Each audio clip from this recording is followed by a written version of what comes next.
सागर वाले जंगल में सभी पक्षी मिलजुल कर रहते थे। कुछ दिनों से जंगल में भोजन की बहुत कमी हो गई थी। यही वजह थी कि सभी पक्षी भोजन को लेकर बहुत चिंतित थे। चिड़िया बहन, मैं थक गया। मैं घने जंगल में गया, मैं मैदान में गया, लेकिन मुझे कहीं से भी कुछ खाने को नहीं मिला। मैं तो भूख से मर रहा हूँ।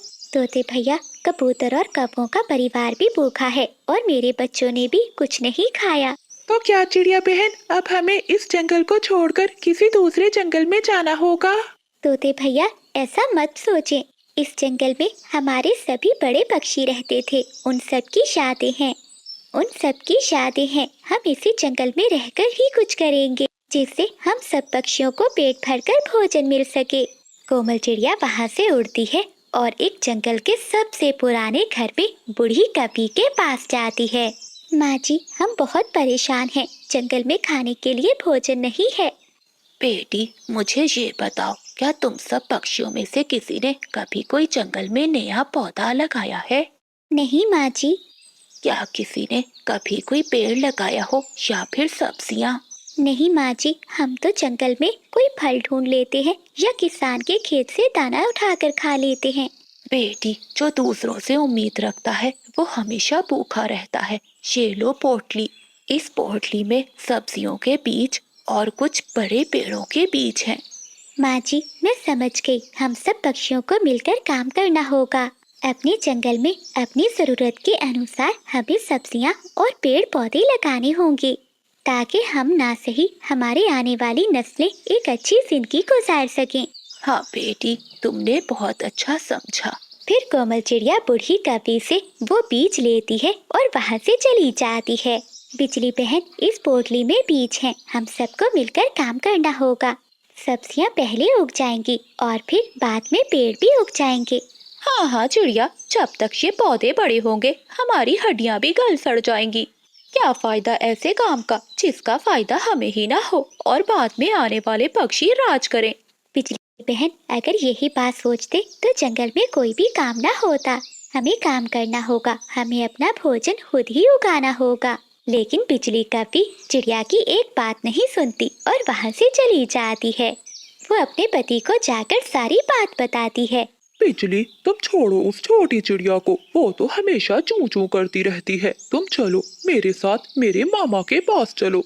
मेरे मामा के पड़ोस में किसान ने कल ही अपनी फसल काटी है। वहाँ खेत में इतनी मकई है कि हम 2 महीने आराम से खाएंगे। हाँ पति जी, मैंने तो उस छोटी चिड़िया को पहले ही बता दिया है कि ये काम वाम हमसे नहीं होते। फिर बिजली कपी और बादल कपा अपने बेटे जुगनू को लेकर वो जंगल छोड़कर अपने मामा वाले जंगल में चले जाते हैं।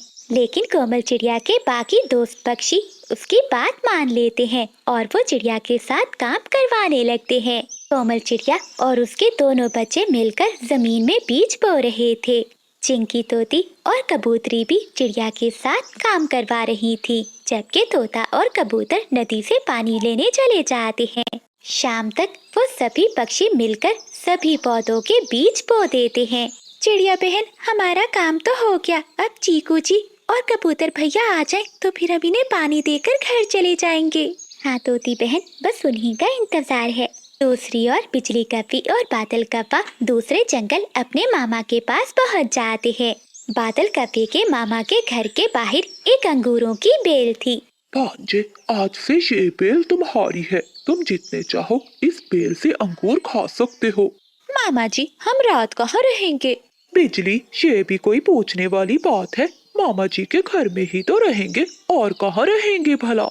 नहीं भांजे, पहले मैं और तुम्हारी मामी बहुत मुश्किल से गुजारा करते हैं। मेरा घर बहुत छोटा है। तुम तीनों को अपना घोंसला बनाकर बाहर ही रहना होगा। ठीक है मामा जी, हम अपना घोंसला बना लेंगे। फिर कपा और कपी जी भरकर अंगूर खाते हैं। कौन बोए बीज, कौन दे पानी, कौन रखे ध्यान उन पौधों का। हो, हमें तो मुफ्त में फल मिल रहे हैं। वो पक्षी तो पागल हो गए हैं, हमारी आने वाली नस्लों के बारे में सोच रहे हैं। जब शाम हो जाती है तो वो कपा और कपी अपने बेटे जुगनू को लेकर एक पुराने तिनकों के घोंसले में बैठ जाते हैं। पति जी, ये घोंसला रात गुजारने के लिए ठीक है। हम यहाँ सुरक्षित हैं। ऐसे ही दिन बीतते जाते हैं। वो कौवे उस अंगूरों की बेल से अंगूर खाते रहते हैं। दूसरी ओर जंगल में चिड़िया और उसके दोस्त पक्षी जंगल से ढूंढकर दाना खा लेते थे, लेकिन वो हिम्मत और सब्र से काम लेते हैं।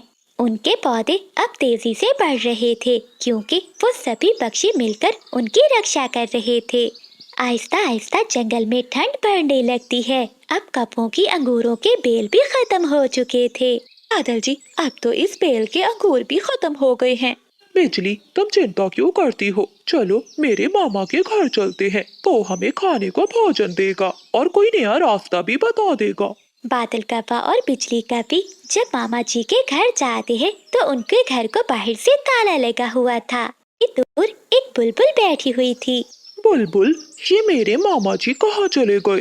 कौवे, ये कौवा तो अपने परिवार के साथ यहाँ से दूसरे जंगल में चला गया है, क्योंकि इस जंगल में अब ठंड बढ़ जाएगी और खाने के लिए कुछ भी नहीं मिलेगा। बादल जी, तुम्हारे मामा तो हमें धोखा देकर चले गए और हमें बताकर भी नहीं गए। तुम चिंता नहीं करो, हम पूरा जंगल घूमते हैं, भोजन कहीं न कहीं से तो मिल ही जाएगा। फिर बिजली कौवी और बादल कौवा अपने बेटे जुगनू के साथ जंगल में इधर उधर घूमते रहते हैं। वक्त गुजरने के साथ साथ पक्षियों की सब्जियां अब बड़ी हो चुकी थीं और पेड़ों पर अमरूद भी लग चुके थे। दोस्तों, हमारी मेहनत का सिला हमें मिल गया। फिर वो सभी पक्षी दोस्त अपनी अपनी टोकरियां सब्जियों और फलों से भर लेते हैं। अपनी अपनी टोकरियां लेकर वो सभी पक्षी अपने अपने घरों को चले जाते हैं।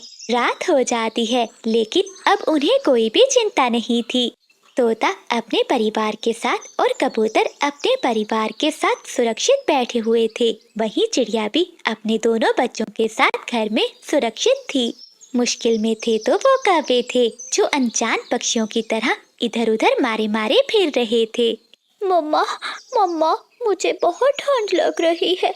जुगनू बेटा, ठंड तो मुझे भी बहुत लग रही है, मगर मैं क्या करूं? बिजली, चलो उन झाड़ियों में छुप कर बैठ जाते हैं।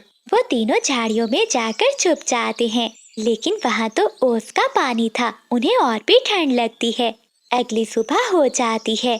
जुगनू, जुगनू बेटा, उठ जाओ। लेकिन जुगनू उठ नहीं रहा था। बादल कौवा जब अपने बेटे को उठाता है तो वो किसी पत्थर की तरह जम चुका था। वो नीचे गिर जाता है। जुगनू मर जाता है। वो छोटा बच्चा ठंड बर्दाश्त नहीं कर पाता और मर जाता है। बिजली कौवी और बादल कौवा रोने लगते हैं और अपनी गलती पर पछता रहे थे। लेकिन अब पछताने से क्या फायदा जब चिड़िया चुग गई खेत। इसलिए कहते हैं कि समय पर किया गया फैसला जिंदगी में आराम लाता है और एक भी गलत फैसला जिंदगी बर्बाद कर सकता है। प्यारे दोस्तों, इस कहानी को लाइक, चैनल को सब्सक्राइब और अपने दोस्तों के साथ शेयर करना मत भूलिएगा। आपका धन्यवाद।